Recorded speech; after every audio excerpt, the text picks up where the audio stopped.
Vivre au rythme des lois universelles par Rudolf Steiner. Il faut se remémorer une règle universelle. Le rythme remplace la force. C'est un principe occulte important.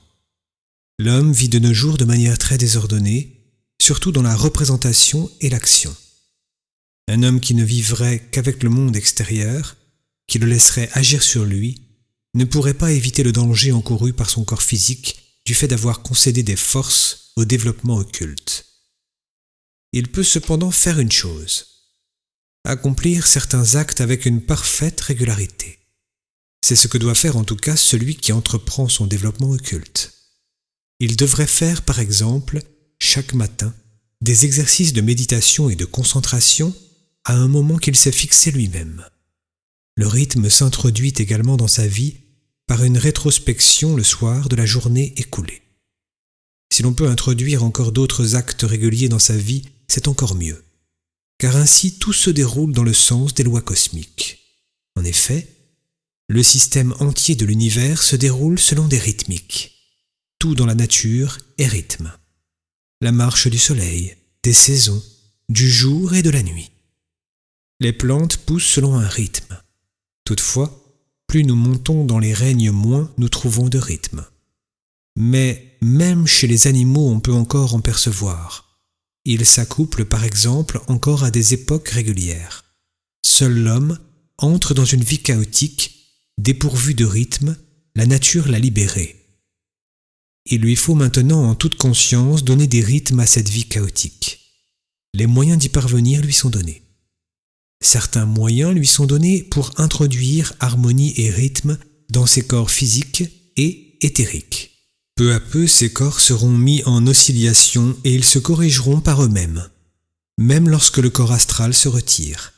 Même s'ils sont poussés hors du rythme pendant la veille, ils tendent d'eux-mêmes à y entrer à nouveau pendant le repos. Les moyens doivent être mis en œuvre conjointement à la méditation. Ils consistent en 6 exercices. Le premier, le contrôle de la pensée. Il consiste tout au moins pendant de courts moments de la journée à ne pas laisser pénétrer en son âme des pensées décousues. Mais il faut établir la tranquillité dans le cours de ses pensées. On choisit un certain concept, on le place au centre de sa pensée et on ordonne soi-même logiquement les pensées de telle façon que celles-ci s'y rattachent. Même si cet exercice ne dure qu'1 minute, il est déjà d'une grande valeur pour le rythme des corps physiques et éthériques. Deuxième exercice, l'initiative dans l'action. On doit s'imposer des tâches, si petites soient-elles, de notre propre initiative. La cause des actes proviennent le plus souvent des devoirs familiaux, de l'éducation, de la profession, etc. Songez seulement au peu d'actes issus de votre propre initiative. On doit donc consacrer un peu de temps à laisser jaillir des actes de sa propre initiative. Il n'est pas besoin que ce soit des choses importantes, des actes modestes atteignent le même but. Troisième exercice, l'équanimité. Il faut apprendre à équilibrer les oscillations entre l'exubérance et l'abattement.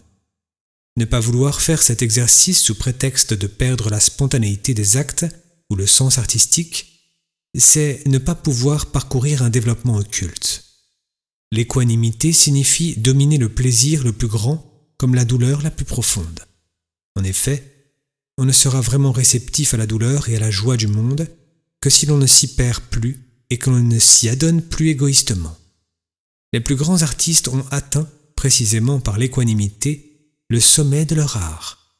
Cette vertu a ouvert leur âme à des choses subtiles et profondes. Quatrième exercice, l'impartialité, la liberté d'esprit. Il s'agit de la capacité de voir le bien en toute chose, d'aller toujours droit au positif. Le meilleur exemple que nous puissions en donner est une légende perse au sujet du Christ. Un jour, le Christ vit un chien crevé. Il s'arrêta et contempla le cadavre tandis que ceux qui l'accompagnaient s'en écartaient avec dégoût. Le Christ dit alors : « Comme ce chien a de belles dents !» Dans cette dépouille répugnante, il ne voyait pas d'abord la laideur, mais y trouva quelque chose de beau, les dents blanches. Si nous sommes dans cette prédisposition, nous chercherons le positif, le bon en toute chose. Cette attitude agit puissamment sur les corps physiques et éthériques. 5e exercice, la foi. La signification occulte de ce mot est différente de celle qu'on lui attribue dans le langage ordinaire. Quand on poursuit un développement occulte, on ne doit jamais laisser son passé influencer son jugement concernant l'avenir. Pour ce développement, on doit en certaines circonstances laisser de côté toutes les expériences du passé afin d'aborder chaque nouvelle situation avec croyance. L'occultiste doit faire cela consciemment. Par exemple, si quelqu'un dit que le clocher de l'église est incliné à 45 degrés, tout le monde dira que cela est impossible.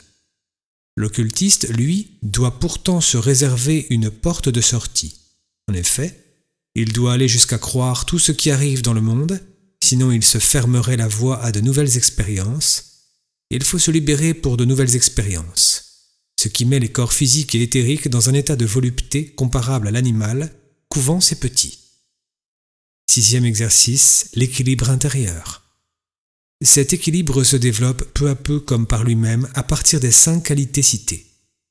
L'être humain doit porter toute son attention à ces 6 qualités.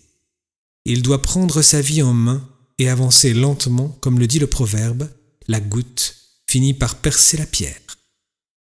Si l'homme acquérait les forces supérieures par de quelconques artifices magiques, sans considérer cela, il se trouverait dans une situation fâcheuse. Dans la vie actuelle, l'esprit et la matière sont mélangés comme le seraient par exemple des liquides bleus et jaunes dans un verre. Le développement occulte s'accompagne d'un processus semblable à une séparation chimique de 2 liquides. L'esprit et la matière se séparent de la même manière, mais l'homme perd ainsi les bienfaits du mélange. Car du fait que l'âme est liée au corps physique, l'être humain ordinaire n'est pas soumis à des passions caricaturales ou grotesques.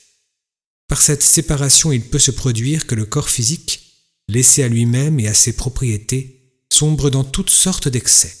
Ainsi, il peut arriver chez un être humain engagé dans un développement et n'ayant pas pris soin de cultiver des qualités morales, que surgissent effectivement des traits de caractère restés sinon inapparents. Il devient soudain menteur, irascible, vindicatif. Toutes sortes de caractères auparavant atténués apparaissent maintenant exacerbés. En effet, cela arrive lorsque l'on étudie la théosophie sans se soucier de son développement moral. Nous avons vu que l'homme franchit d'abord le stade de la contemplation et ensuite seulement celui de l'audition spirituelle. Au degré de la contemplation, on doit apprendre en premier lieu à lier les images aux objets. Si on s'abandonnait sans autre à la mer tumultueuse des expériences astrales, on s'y perdrait. C'est la raison pour laquelle on a besoin à l'entrée d'un guide qui montre le rapport des choses et comment trouver le chemin.